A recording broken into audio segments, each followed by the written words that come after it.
also there was a rat in my engine bay.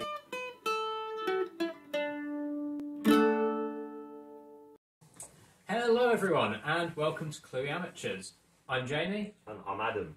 And today we're going to be having a bit of chat about our driving history. So the cars we've owned, the cars we've driven, and all the crazy adventures we've been on in them. So first question. So, what did you learn to drive in? Okay, so for me it was a Vauxhall Corsa. I think it was like a 1.4 diesel, 5-door, I think. I can't remember what year it was. Somewhere around 2010, 2011, something like that, if I remember right. But mine was very similar. Mine was also Corsa 1.4 diesel. Oh, right. It was bright blue, because I actually got mates rates on my driving lesson from a friend of the family, but she specialised in lessons for girls, so it was called Heels to Wheels, and it was like the girliest, brightest blue Corsa. But it was the 3-door, also the 1.4. It was pretty much brand new. It was the 2012. Nice. It's actually the newest vehicle I've ever driven. Was it? To this day. Actually, I'm trying to think. No, you must have driven newer stuff at work. Yeah, that's true. Yeah, I have. Yeah, at work. Yeah, but personally, it would probably be the newest vehicle I've driven, if you get what I mean. Yeah. And how did you find learning to drive? Yeah, it wasn't too bad. I think like everyone, at first you always stalled it a few times. But once you get the hang of the clutch, everything else hopefully falls into place, kind of thing. It's alright for those of us that passed in 4 months, whereas me, it took 4 tests. Although one of them I actually forgot to turn up to. Oh, I wrote down the wrong date on my calendar. Oh no! And got an email reminder that evening saying I've missed my driving test. But no, passed third time, and I'm not that much of a hazard, am I? No. Yeah, you're all right. You're a safe driver, good driver. You just don't know for the video. No, I mean it. Okay. So, then, having passed your driving test, first car. First car was a metallic blue Citroen C2. Again, a 1.4 diesel actually, which is weird. That was a good car actually. It's quite high mileage. It was a 54 plate, 2004. When I bought it, I think it had 90,000 on the clock. That's quite high mileage. Yeah, but it was still going strong. When I sold it, it was still going strong. And it had 130,000 on the clock. I think I actually drove up to Bristol once for college as well. So from Kent to Bristol, it's quite a long way. Drove us to New Forest? Yeah, went to the New Forest and that as well on holiday. That was good. I loved that car. It had we'll put a picture on the screen, but it had the little drop down shelf in the back. Yeah, it was like almost like the tailgate on a pickup kind of thing. Like you had the top half of the boot open and then it had the tailgate that came down. I forgot about that actually. That was great. That was such a great feature on the car. It was a very good first car. It made a small car quite useful because you didn't have to leave the whole of the boot open. So I actually remember once, I think I picked up some 3-metre lengths of steel. It was a bit dangerous really because I had slid right up on top of the dash touching the windscreen and I had the top half of the boot down and the bottom half, like the tailgate down as well, and I had the whole length of the car had steel in it basically. Sticking out probably a metre and a bit. So, yeah. Do you have any interesting problems with it? Yes. On my birthday, so what birthday was that? I think it might have been my 19th birthday. Might have been my 19th, I think it was. I'd actually come back from Go 8 at Bedford Forest, and the clutch went. So on my birthday, I'm sat at the side of the A21 waiting for a recovery lorry to pick me up because the clutch has gone on my car. Okay, that's not actually the story I was thinking of. What was I was thinking of when the coil spring snapped while you were driving it. Yeah, the spring broke. That was actually local to home, luckily. So the spring broke, and the snap, like the sharp point, was rubbing on the sheet metal underneath the wing. So I remember trying to cable tie it all up just to try and drive home. So I remember we were meant to be going out for a curry. I got to yours, and there was just you and your uncle underneath your car with spring compressors trying to change it. Yeah, I remember that. That was not a fun day. It was quite. It's one of those things though. In hindsight, yeah, it's funny now. Yeah, definitely in hindsight, funny. Yeah. So my first car was a green R-Reg Renault Clio Mark 1. Yeah. 1.2 Love litre Clio. petrol, and my god, it was awful. At the time, I just wasn't that interested in cars, so like, I wouldn't even be able to tell you what mileage it was. No. I'm not even sure it was 1.2, but I don't think I could have afforded the insurance on the 1.4. So No, I can't remember what it was actually. No, I'm pretty sure it was the 1.2, but god, it was awful. It had no power steering. That year was the most dench I've ever been just trying to turn that car around. It had a leaky sunroof to the point where the headlining filled with water. I'd be driving into work, go around a corner and just get soaked. Also, one of the fuse boxes was in the roof. Yeah. So the water that got in would then stick the immobiliser on, and I'd just get stranded places. It was just a terrible car. Yeah. But I actually managed to sell it for the same price I bought it for to a Result, guy who then got dragged along the M20 by a lorry in it. Yeah. So that one is no more, but it's no great loss because it was bloody awful. Was it also the Clio that the clutch was really high? Yeah. Oh god. Yeah. The clutch was somewhere near the leaky sunroof. Like it bit just Yeah. before you put your knee through the sunroof. I remember us trying to put on some ramps to do some Oh, work. it was. And we were It's the literally only, like revving the nuts it's off the it just only to try and vehicle get I've it. ever seen you stall. Yeah. No, I don't know. Yeah. Yeah. No, that was a nightmare.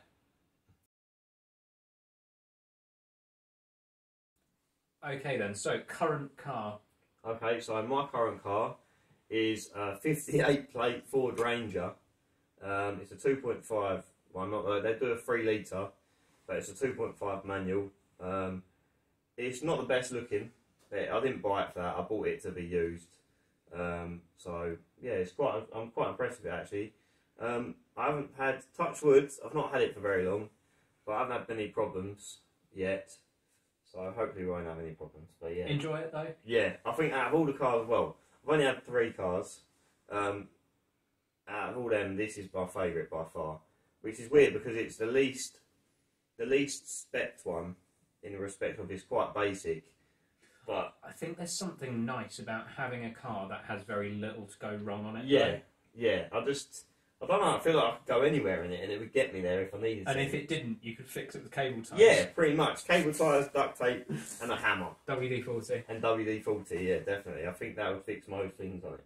Yeah, so my current car is actually even older and higher mileage. I'm currently rocking around in an 03 Gen 7 Toyota Celica. I wanted the 03 or older or newer because it's the facelift and it didn't have the oil issues. It doesn't burn as much oil, it burns a bit. It's currently on 115,000 miles. I've had it for about a year now. I've had a few bits go wrong with it, and they were all things that fell just outside the warranty. So the radiator split. Oh yeah. What else has gone wrong with it? This exhaust. Oh yeah, hole in the exhaust. But again, like it was a non-stainless exhaust. Yeah. Like it was going to happen eventually. Exactly. Yeah. Yeah. Rocker valve gasket. Yeah. Yeah, it's just all these things that were just outside of the warranty. Was it this one that had springs or the one before? No, we'll talk about that in a minute. Right, yeah. Yeah, that was another car. Yeah, and also there was a rat in my engine bay at one point, and it just went to town on my wiring. So I just had a nice day just stripping out bits of engine and wiring it back together. But it was one of those jobs where like I was really pleased I managed to bodge it back together and not pay a penny to fix it. It just took me like a whole afternoon of stripping the engine bay. Yeah. But yeah. So I've had a few bits go wrong with it. I do love it. It's so quick. Yeah. Or by my standards, like it's not crazy fast, but it's sporty enough for me. Yeah. So reliable-ish. It's quite a good looking car as well, isn't it? Compared to some, especially around that age, some of the cars you look at, you think, oh, that doesn't look very nice. Yeah, I think it does look nice. One of the last exciting cars just by looks on the road. Yeah. Like, because even now you look at like BMW M3, M4, like they're nice looking, but they're not exciting. They don't have a crazy bonnet scoop or anything. No, that's it.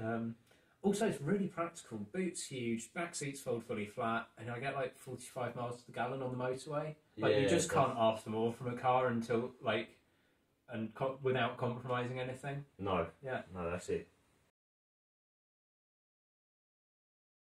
So, other cars that we've owned. Shall I start with this one? Because my list is both long you've got a long and list. embarrassing. Yes, Okay, so after the Clio, got back from uni and was like, I'm at home for 2 months now, I need a car. So I bought a white Mitsubishi Colt, also an R-Reg, if I remember rightly, or maybe an S-Reg. It was still old. And I actually really liked it.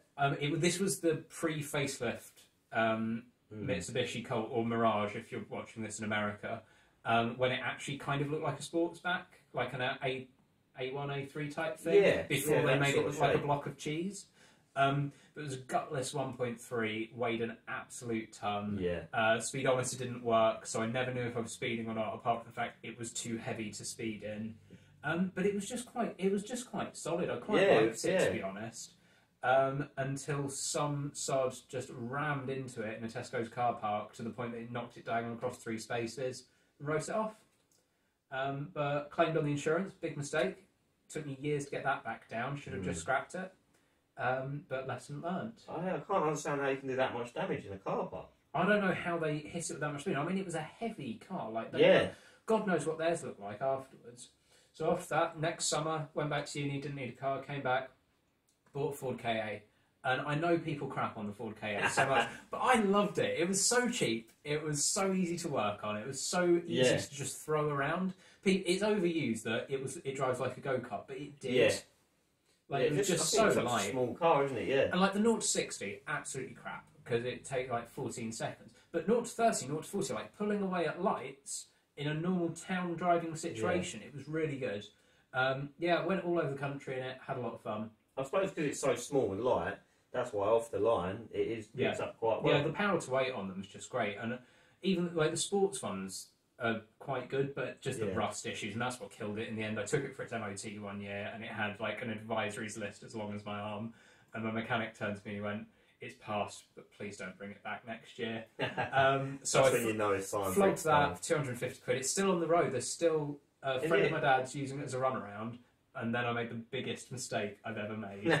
I work as a teacher, in case you don't know, and I realised that a lot of the kids where I work had nicer cars than me, so I was like, I'll buy something a bit more grown up, a bit different, just so in the car park it's obvious that I'm a teacher and not a student. So I bought an 08 Honda Jazz. That was a mistake. The Honda Jazz has one great feature, and that's the way the rear seats fold. Everything else is awful. Had a gutless 1.4. It was the slowest thing I've ever driven. The catalytic converter got nicked twice, which cost me an absolute fortune. Those are just a target for catalytic converter theft. And then the guy, I don't know if you know this, the guy that nicked it got killed in a police chase. Oh, really? He got caught in the act. Yeah. Then there was a crash on the M2 as he was being pursued by police and he died. Oh, right. Oh, yeah. I didn't know that. Which, I feel a bit guilty, but also it wasn't my car. I had nothing to do with it, but yeah.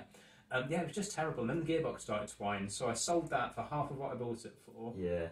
Lost like nearly $2,000 and bought the Celica with that money. Like, the Celicas are so cheap for what you get.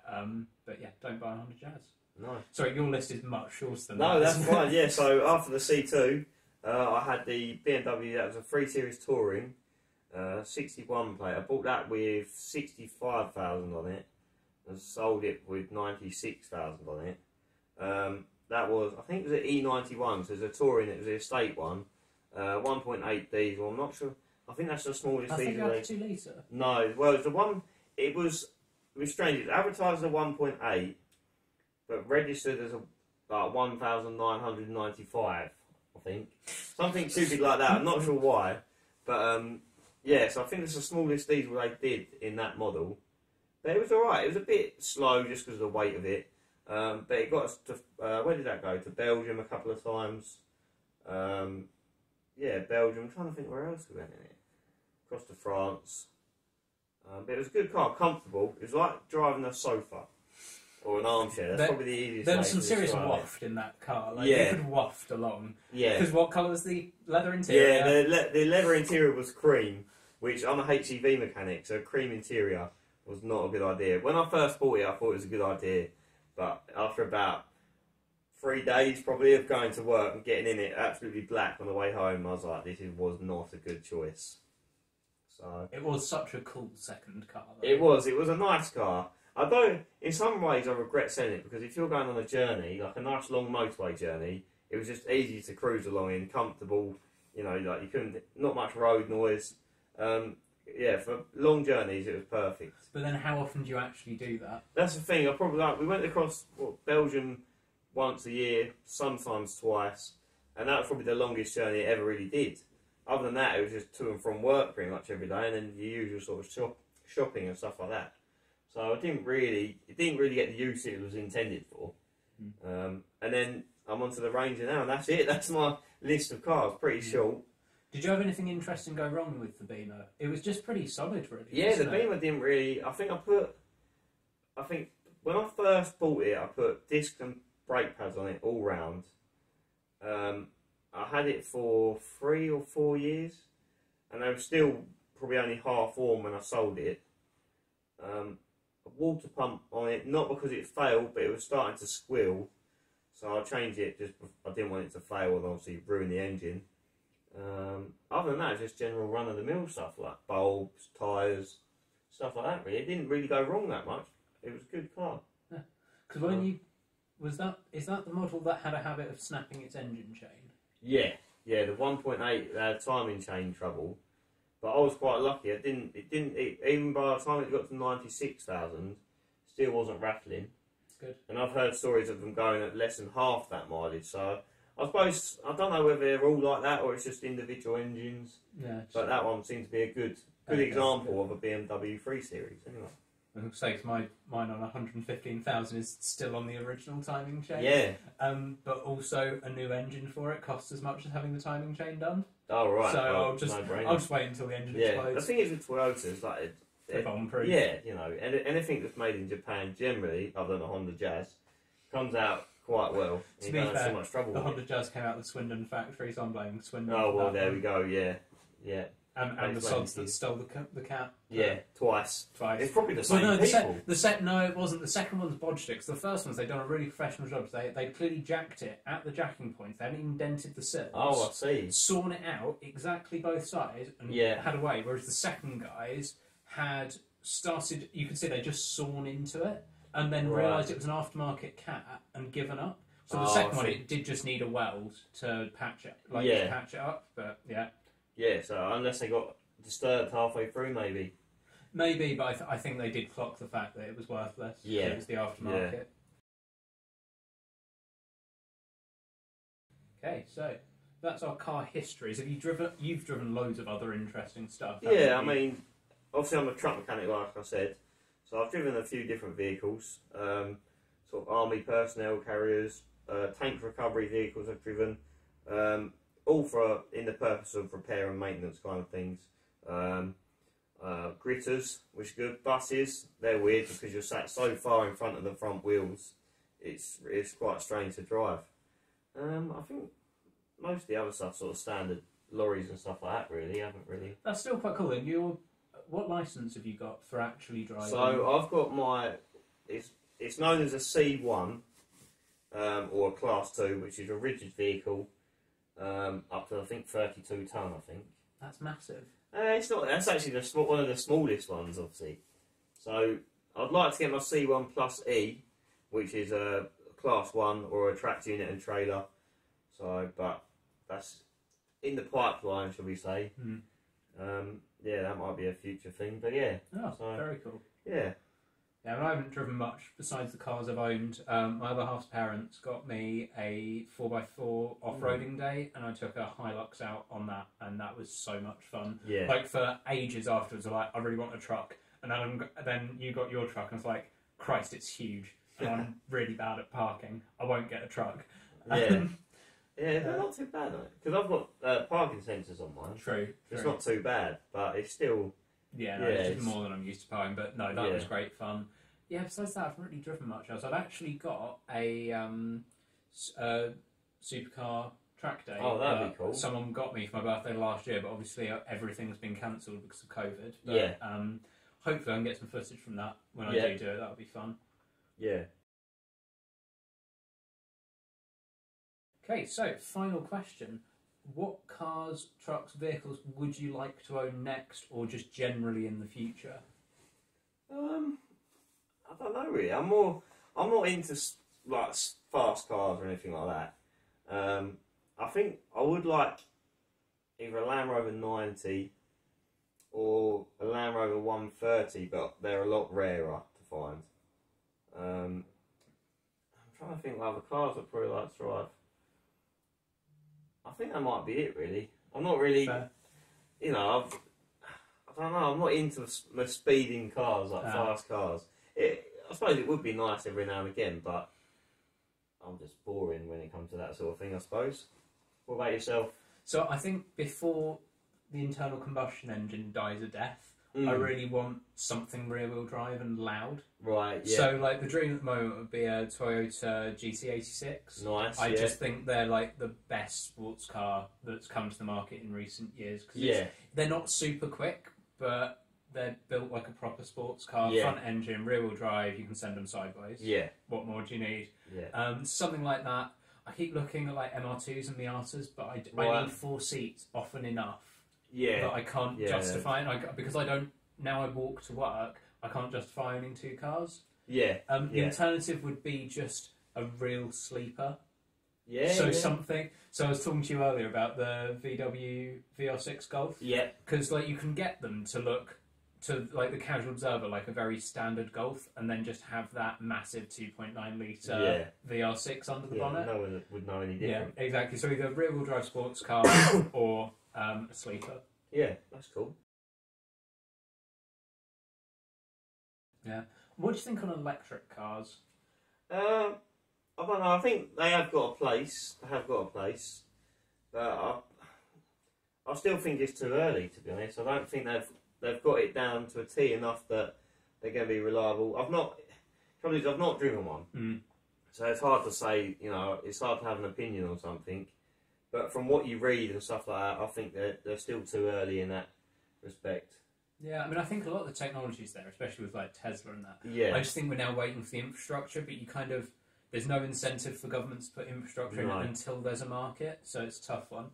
I think really what they need is, I know I saw in Brazil they were putting fuel cells into cars, Right? Yeah. so they could run an electric car on the what do you call it, like the gasohol, like the gasoline with the alcohol in. Yeah. So they can run an electric car on that and then shift over to battery when the time is right. Yeah, it's a good idea. Yeah, I know Nissan were doing that, but I'm just surprised that didn't become more of a thing. Yeah. Yeah, I don't know. It's especially because I think cars are obviously way ahead of trucks and stuff like that. But I can't see, especially within the haulage industry, how they're going to move that technology on enough to run it in trucks. Because they're going to need to use so much more power because of the weight they're carrying. But also, electric motors are so torquey. Surely, actually, they. Well, yeah. In theory, I suppose you could use less because I don't know. It's an awkward one. I don't. But also, interesting time to be a truck mechanic. Yeah, yeah. I mean, there are hybrid trucks out there. There's probably already electric trucks out there. To be honest, I just haven't personally seen any. Yeah. Something in the future that might come along, probably sooner rather than later, to be honest. Yeah, well, watch this space. Yeah, definitely. Anyway, hopefully you've enjoyed that. Just a bit of our opinions on cars, the cars we've owned. Most of mine very embarrassing, most of Adam's very cool. But that's about it for today. So I've been Jamie. I've been Adam. We've been Cluey Amateurs, and we'll see you next time. Bye-bye.